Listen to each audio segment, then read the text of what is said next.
Hello everyone, today we will be proving Santa Claus with physics. So how do we actually prove the existence of Santa Claus? So we can actually use what's called Lamar's formula or Lamar's law to actually prove that Santa Claus is real.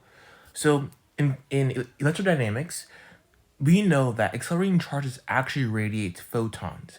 So if you take some electron and you give it some acceleration, you push it with some force, it's going to radiate out light.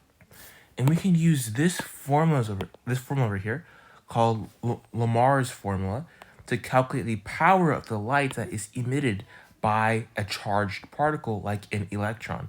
Where this Q over here is the charge, the A is the acceleration, and C is the speed of light. And we use what are called CGS units for this equation over here.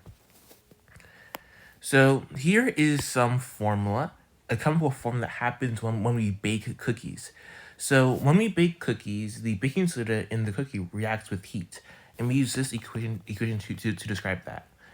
Now we know that for real particles in real life, the chemicals aren't evenly concentrated in the object. Like if we zoom into this cookie, some of the atoms of the cookie that are positively charged might be concentrated in like some majority region compared to the negative charge. And we see here that we have chemicals here that could take on either a net positive or a net negative charge. So we can assume, for the sake of the argument, that the average cookie that Santa Claus eats will have a net charge of about 1 coulomb because the charges will rearrange themselves in a way, statistically in a way, will they have a net charge of 1 coulomb. That's the assumption that we're making. And according to Delish.com, Santa Claus eats 336,158,386 cookies each year. I don't know how they got this exact number, but that's what they say. So, also, we can estimate Santa Claus's acceleration to be 2,200 billion centimeters per second squared. And I saw this number online. I'll link the website if I can find it. But that's his acceleration because Santa Claus has to stop at each house that he goes to. And when he stops at one house, he has to accelerate to the next house. And since you have to factor in the number of houses on the Earth and the distances between them, he'd have to accelerate at this amount to get to each good house in a year. Now, since each cookie that Santa eats has about 1 coulomb of charge, that means that Santa Claus has a net charge of about 300 million coulombs. So we can say that Santa Claus is an accelerating electric charge. So since he's an accelerating charged body, that means that Lamar's formula will apply to Santa Claus. So by plugging in the values that we found for A, Q, and C, we can find out that the power that Santa Claus emits is going to be described by this formula right over here, but it's plugging in what we found using the correct units, and that's about 5 times 10 to the 16th ergs per second. But we don't usually measure things in ergs in real life. We tend to measure things in watts. And this is going to be approximately 5 billion watts, which is a lot of power.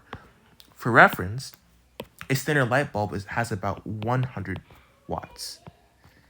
So this means that Santa Claus emits the amount of power of about 50 million light bulbs. So there's a lot of power coming out of Santa as he accelerates, and he gets that energy from all the cookies that he's eating. So if Santa Claus is accelerating, like if he's real, right? He is hypothesized to live in the North Pole, right? And he has to accelerate to get to every country in the Earth. So we should expect to see a large amount of power generated in the North Pole.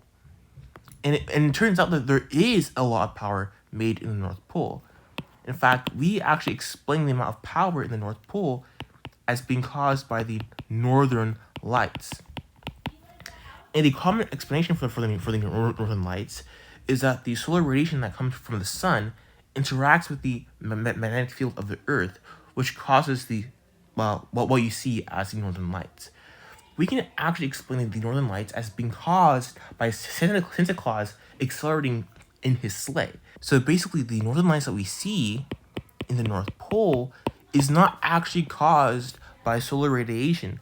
is caused purely by Santa Claus accelerating during Christmas, or just year round, but it peaks during the winter time because Santa Claus has to accelerate to each house during Christmas. So, does this actually lead to the correct predictions? The answer is yes. Here is some data that I've gotten from NASA, and this is the data of the amount of power emitted by the Aurora Borealis, the Northern Lights. And this was taken around mid-December. And as we can see here, this is measured in units of power, right? And this scale over here tells you the intensity of the power of the Northern Lights. Now here is about the 5 billion watts mark. And we see that mark about in this region over here. And we actually calculate that the amount of power that Santa Claus emits is 5 billion watts. Well, that's what we see right over here. This is the 5 billion watt region around the North Pole. So we have actually shown that we can make the correct prediction of the amount of power from the Aurora Borealis by being explained by Santa Claus accelerating to give people presents during Christmas.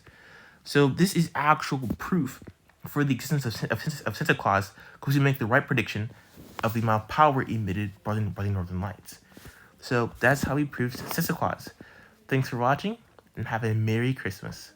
Bye.